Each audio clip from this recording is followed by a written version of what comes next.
साथी हो हेर्नुहोस् त मैले यो आलुको कहानी भन्छु ल। आलुको कहानी कस्तो छ भने हामीले त आलु बजारमा किन्न जान्छौँ होइन। बजारमा किन्न जाँदाखेरि हामीले यो आलुलाई बासी बासी अब खराब भएको एकतिर राम्रो राम्रो छानी छानी लिएर आउँछौँ होइन। छानी छानी राम्रो राम्रो आलु लिएर आउँछौँ। किन्तु के हुन्छ भने हामीहरू अब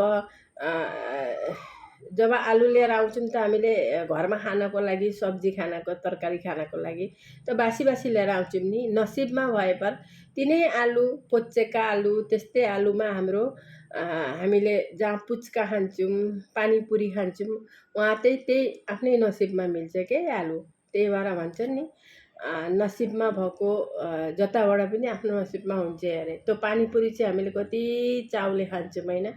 त्यही भएर भनिन्छ नि नसिबमा भएको चिज जताबाट पनि हुन्छ अरे के। मान्छेले आलु लिएर आउँछन् बासी बासी घरमा खानको लागि, लेकिन त्यो आलु गएर आफ्नो नसिबमा भएको त्यही फेरि पानीपुरीमा आफूले आफ्नै नसिबमा आउँछ अरे के। त्यही भएर मान्छेले जसको नसिबमा छ त्यसलाई जसरी पनि त्यो पर्छ। त्यही भएर नसिब भनेको चिज यस्तो रहेछ नि, राम्रोमा राम्रो नसिबमा रहेछ भने जसरी पनि भेटिन्छ, जसरी पनि भेटिन्छ। त्यही भएर नसिब नै आजमाएको छ हामीले पनि फेसबुकमा। नसिबको कुरो कसैले पनि जान्दैन। आज हाम्रो भएको छैन, कोही नसिबमा भए पर लाग्ला अलिक समय, भगवान्ले गरे भने कोही न कोही हुन्छ। एउटा मनमा सोचेको कुरो होइन, केही सोचेर नि थालिएको छ होला। जे काम गर्दाखेरि पनि टाइम लाग्छ, हाम्रो पनि टाइम लाग्छ। मान्छेले सोच्छन् अब भइहाल्यो केले बहुत पैसा कमाइन्छ कि त्यस्तो सोच्छन्, लेकिन त्यो होइन। फट्टै गर्ने बित्तिकै कहाँ हुन्छ, फट्टै गर्ने बित्तिकै केही काम पनि हुँदैन, अलिक टाइम लाग्छ। त्यही भएर हामीले अलिक टाइम दिनुपर्छ फेसबुकलाई।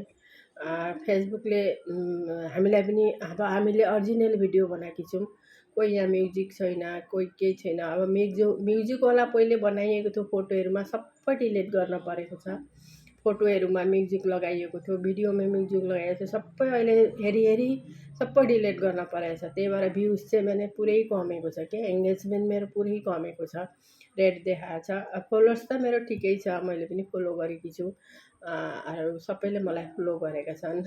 मैले नेपालीमा पनि भिडियो लङ भिडियोहरू बनाउँछु, किनभने सर्ट भिडियो मैले सबै भाषामा बनाउँछु। किन हामी आसाममा बस्ने मान्छे, आसामिस पनि बनाउनुपर्छ, हिन्दी पनि बनाउँछु। अनि नेपाली पनि हाम्रा सबै साथीहरू नेपाली पनि छन्, नेपाली पनि बनाउनै पर्यो। त्यही भएर अहिले चाहिँ सबै मिक्स भिडियो यहाँ बनाएकी छु मैले सबैलाई। भिडियो चाहिँ एउटै किसिमको हुनुपर्छ अरे। एउटै किसिमको मलाई चाहिँ भने मेरो भिडियोको मतलब के हो भने मोटिभेसन भिडियो बनाउन मन लाग्छ कि मलाई। राम्रा राम्रा कुराहरू राख्न मन लाग्छ, राम्रो राम्रो आफूले जानेको कुरो केही कुरा मलाई चाहिँ त्यस्तो भिडियो बनाउन मन लाग्छ। त्यस्तो भिडियो बनाउनको लागि यस्तो रहेछ कि, त्यस्तो भिडियो बनाउनको लागि एउटा शान्त परिवेश चाहिन्छ कि। एउटा शान्त परिवेश चाहिँ हाम्रो घरमा भएन, किनभने बच्चा बच्ची छन् घरमा, त्यहाँ फेरि टिभी चल्छ, यताउति साउन्ड आइरहेको छ।